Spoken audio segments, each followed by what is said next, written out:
Welcome to a story of resilience, family, and finding your voice in a world that sometimes tries to silence you. Meet Alara, a single mother who has faced years of judgment, mockery, and cruelty from the very people who should have loved her the most. But this is not just a story of hardship. It's about strength, reclaiming dignity, and standing up for yourself when no one else will. Trust me, this journey is one you don't want to miss. Stick around until the end, because what happens next will leave you breathless. It's a powerful reminder that even in the darkest moments, there's always the chance to rewrite your story. If you are new or yet to subscribe to this channel, kindly click the subscribe button now and thereby sign up to a world of heart-touching stories that we'll bring up to you on this channel. Stay tuned. Hi, my name is Alara.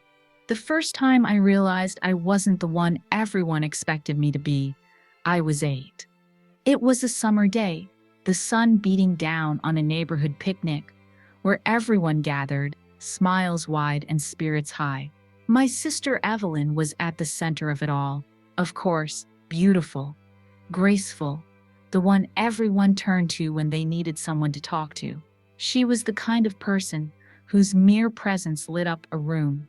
People liked her, and not just because of her beauty, but because of her effortless charm. Everything she did felt as though it belonged in a picture-perfect world, while I was left to the sidelines, unnoticed. I never understood it. I was good at some things. I had my own quiet charm, but it was never enough. I always tried to be like Evelyn, tried to catch people's attention, tried to make them see me for more than just the older sister. But no matter what I did, I remained invisible. That's how it always was. But there was a part of me that believed, just for a moment, that things could change. When Evelyn had her own family, when she and Noah were engaged, I thought maybe I would finally have a chance to be part of it all. I thought maybe we could be close again, like we used to be. Maybe she'd see me, really see me, and understand that I wasn't the old Alara, the one who could always be counted on to stay in the background. But deep down, I knew that part of me, the part that had longed to be seen, to be acknowledged as something more than a shadow, had been buried beneath years of disappointment. It had been hidden so deep that even I had forgotten how to reach it. Yet, when I received the invitation to the family gathering, I couldn't shake the feeling that it was somehow different this time. It was Evelyn's words, "We'd love to have you," that haunted me. That simple sentence held more weight than it should have.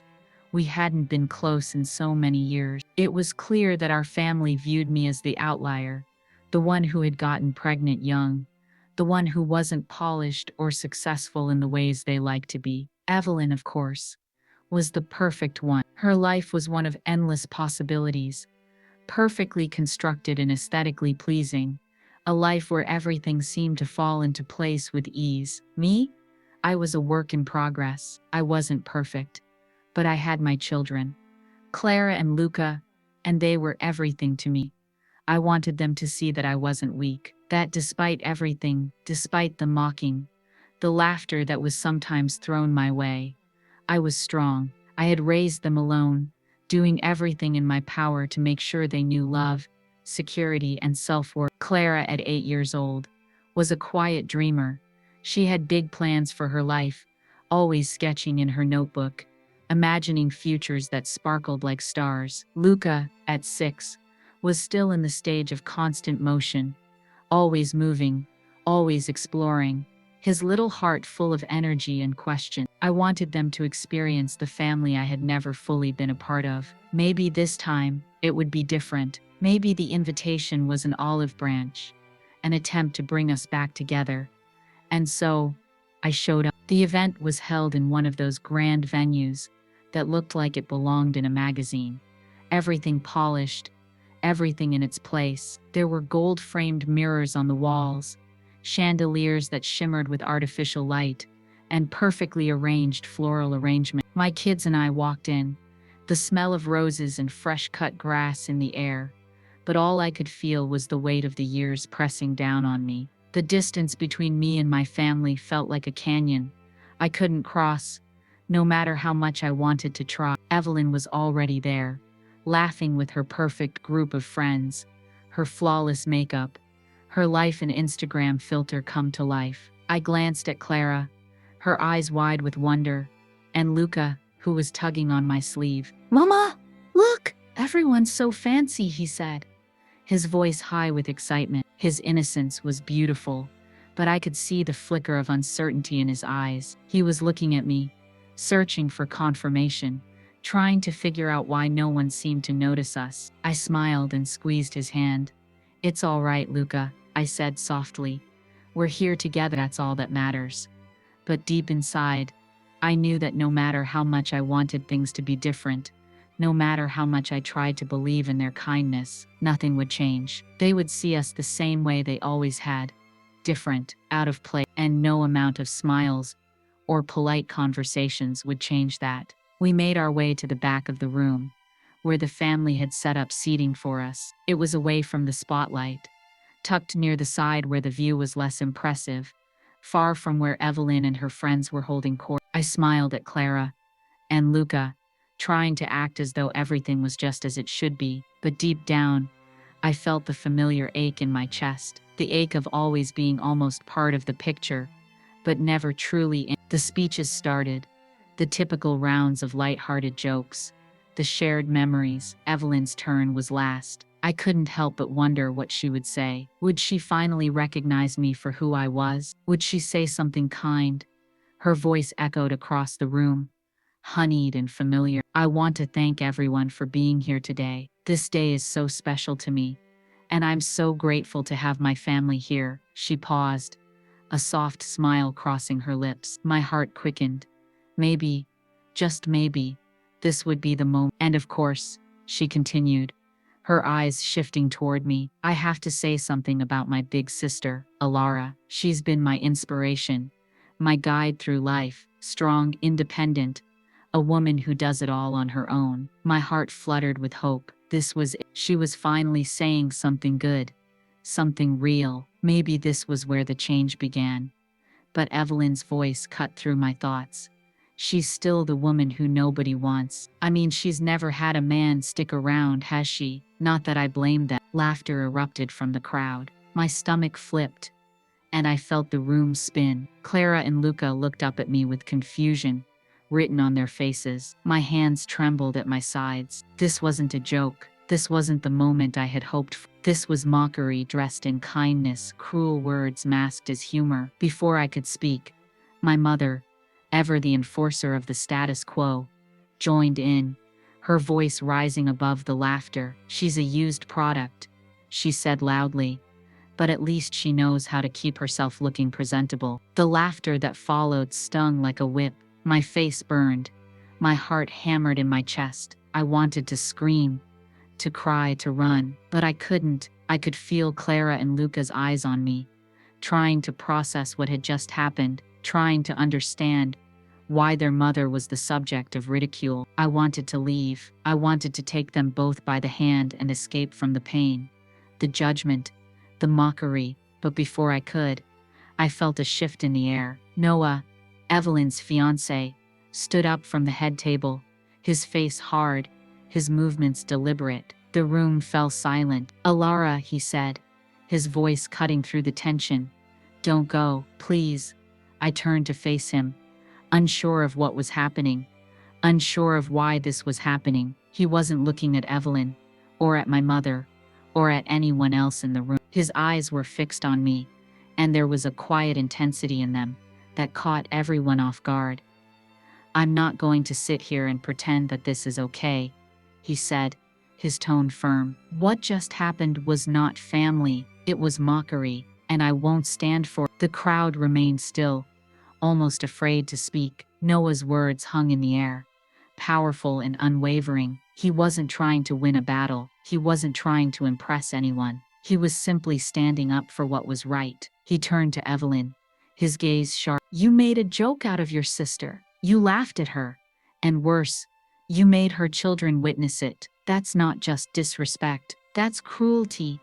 Evelyn, the flawless, perfect Evelyn, stood frozen. For the first time, she looked small. For the first time, she wasn't the one who controlled the room. Noah turned to the crowd. This is not the family I want to be a part of. If cruelty is the foundation of what you call family, then I need to reconsider everything. And with that, Noah walked out of the room. The silence was deafening. Everyone stared at each other, unsure of how to react. Evelyn looked like she might cry. Judith stood, her expression dark with anger, but none of it mattered. The truth had already been spoken, and nothing would ever be the same. I stood up, my knees shaking but my heart steady. I didn't need to look at my family. I didn't need their validation. I turned to Clara and Luca. We're leaving, I said soft, and for the first time in my life, I walked out of a room, not as the invisible one, not as the broken one, but as someone who had just reclaimed her power.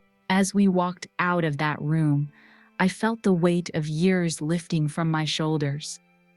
I had always thought that leaving meant defeat, that walking away would mean losing in the eyes of those who had hurt me. But this time, as the door swung closed behind us, I realized that I was walking away from something far more significant, an entire lifetime of silence, of living in the shadows of my family's expectations.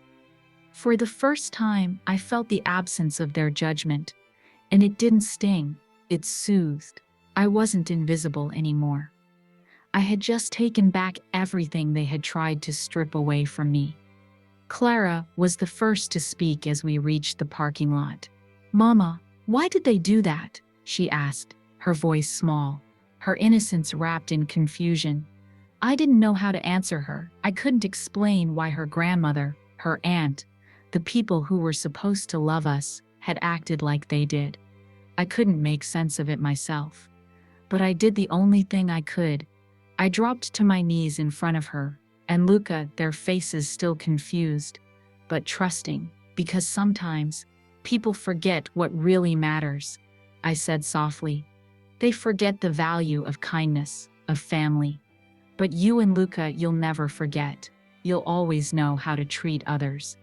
And that's what makes you stronger than anything else. Luca tugged at my sleeve. I don't like when they laughed, he said, his voice tight. They shouldn't have laughed at you, Mama. The rawness of his words cut through me like a knife. He was right. It wasn't just what they said. It was the laughter, the way they had tried to tear me down in front of my children. But I didn't let myself show the pain. I had to show them strength. I smiled gently. It's okay, baby. I'm not sad. I'm proud of you both. And that's all that matters. We drove home in silence. The car's hum was the only sound between us as we made our way through the darkened streets. Clara rested her head against the window, her eyes distant. Luca, sitting in the back seat, had his little hands folded on his lap, staring at the empty road ahead. His usually restless energy was subdued, as if the weight of the evening had wrapped around him like a cloak, quieting him. When we arrived home, I tucked Clara into bed first, kissing her forehead as I whispered that everything would be all right. Luca was next. As I tucked him in, he looked up at me with wide eyes, his innocence still hanging in the air like the soft glow of a nightlight. "Will we be okay, Mama?" he asked, his voice tinged with uncertainty. I nodded even though I wasn't sure of the answer. I didn't know what would come next. I didn't know what healing would look like, but I knew we would figure it out. Together.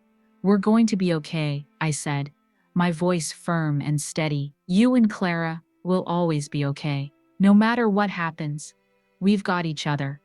I lingered by his door for a moment longer than usual. I watched him settle into his blankets, his little face softening as sleep took over. For the first time that night, I let myself believe that maybe, just maybe, we were stronger than the world that had tried to tear us down. The next morning, the phone didn't stop ringing. It was as if the entire world had woken up to the aftermath of the previous night. Distant relatives, friends of Evelyn, everyone wanted to know what had happened, why I had walked out, and what Noah had said. But I didn't want to talk to them. I didn't need their explanations or their sympathy. I wasn't interested in their half-hearted apologies. I was done with that work, done with the pretense. I was sitting at the kitchen table, sipping my coffee, when my phone buzzed again. The number was unfamiliar, but I picked it up anyway. "Alara?" a woman's voice asked, tentative, but warm. "It's Kate, Noah's sister." I paused, unsure what this call was about. Kate had never really been part of the picture. I had only met her a few times, and she seemed to keep a distance from the family drama. "Kate," I said carefully, "what's going on?" "I just wanted to tell you that I've been seeing everything that's happening," Kate said softly, "and I just want to say thank you for everything." I was silent for a moment. "What do you mean?" "You've done something that a lot of people would never have the courage to do," she said, her voice sincere. "You stood up for yourself when nobody else would. You protected your kids, and you didn't let anyone tear you down." "My brother Noah, he told me what he said last night, and I just want you to know. He respects you." "I respect you." Her words hit me like a wave. It wasn't what I expected to hear, not from someone so outside the whole family dynamic. But in that moment, I realized that Noah's words had meant more than just standing up for me. He had opened a door I hadn't even known was there, a door to seeing myself in a different light. "I don't need anything from them, Kate," I said quietly, my voice steady but thick with emotion. "I don't need their apologies. I don't need their validation, but I want my kids to know their worth, no matter what anyone else said. And I want them to know that they have the right to stand up for themselves too." "I know," Kate said, her voice soft, "but you should know that not everyone is as cruel as they've been. And your story, it's been heard. You've got people on your side." I didn't know what to say to that. My chest tightened, but it wasn't with the familiar weight of shame. It was something else, something lighter, something that felt like the beginning of something new. Maybe, after all these years, I wasn't invisible. Maybe I never had. That afternoon, after everything had settled, I sat down at the computer. I hadn't written in years. I used to write when I was younger, poetry mostly, but I had abandoned it long ago. But that afternoon, something inside me clicked, and I opened a blank document. I began typing. At first, it was just a stream of thoughts, raw, unfiltered, but as I kept going, I found my rhythm. I was telling my story, not just for me, but for my kids, for anyone who had ever felt invisible, anyone who had ever been told they weren't good enough. And as I wrote, I realized something. I wasn't the only one who had lived in the shadows. There were others out there who had been made to feel small, like they didn't matter. But our voices had power, our stories had weight, and the world needed to hear them. I finished the first page, and then by the time evening came, I had more than I thought I'd ever have. The story wasn't just mine, it was for everyone who had ever been told they weren't enough. And this time, there would be no silence. It had been weeks since the gathering, but the aftermath lingered. Ellen and the rest of the family tried to spin the narrative, trying to minimize what had happened, claiming that it was all a misunderstanding. But I didn't care about their version of events anymore. I had my own truth, and I wasn't going to let anyone twist it. One evening, as I was putting Clara and Luca to bed, my phone buzzed again. It was a message from an unknown number. "Alara," it read, "I saw your story. I don't know if you'll remember me, but I used to work with your mother. I just want you to know, I'm proud of you. Keep going." I didn't know who it was, but I didn't need to. It didn't matter. What mattered was that there were people who had seen me, really seen me, for the first time. And that was all I ever needed. The following month, I received an unexpected letter. Inside was a small bouquet of wildflowers. No name, just a simple card that read, "To the Lioness." I smiled to myself, knowing exactly who it was from. I had finally learned what it meant to be strong, not for anyone else, but for myself and my children. I no longer needed anyone's permission to live my truth. I wasn't the joke. I wasn't the punchline. I was the story. It was late one evening, the kind of stillness that settles in when the world is winding down. The moon was high, casting a silvery glow across the apartment's living room. Clara was fast asleep, her small form curled up in bed, and Luca was beside me on the couch, his little fingers still clutching a toy car as he drifted into a light sleep. I had been pacing the floor all night, my mind alive with thoughts, too many to process, too many to make sense of. The computer screen glowed softly, the cursor blinking in rhythm with my heartbeat. The story I'd started was unfinished, an echo of everything I had ever been. It was raw, honest, and finally, after everything, it was mine to tell. I wasn't writing for them anymore. I wasn't writing for approval. I was writing for us, for Clara, for Luca, and for the parts of myself I had long buried under layers of shame and silence. A message pinged in, its notification lighting up the screen. Alara, I've been thinking about everything you said. I've been talking to the family. I don't know if I can fix what's broken, but I want to try. I know I've hurt you. I never meant to. I can't undo the past, but if you'll let me, I want to start over. It was from Noah. The words felt like a sharp intake of breath after being submerged underwater for too long. I wasn't sure how to feel. His message had come unexpectedly, and for a moment, the room felt thick with anticipation. I thought about the way he had stood up for me that night, the way his words had shifted the air. But I also thought about the years of silence, the years of swallowing hurt, of waiting for a family that never really saw me. Could I let it go? Could I let go of all the years of pain, of feeling invisible? The weight of his words sat heavily in my chest. But for the first time in a long time, I felt something I hadn't in years. Clarity. The past could not be undone.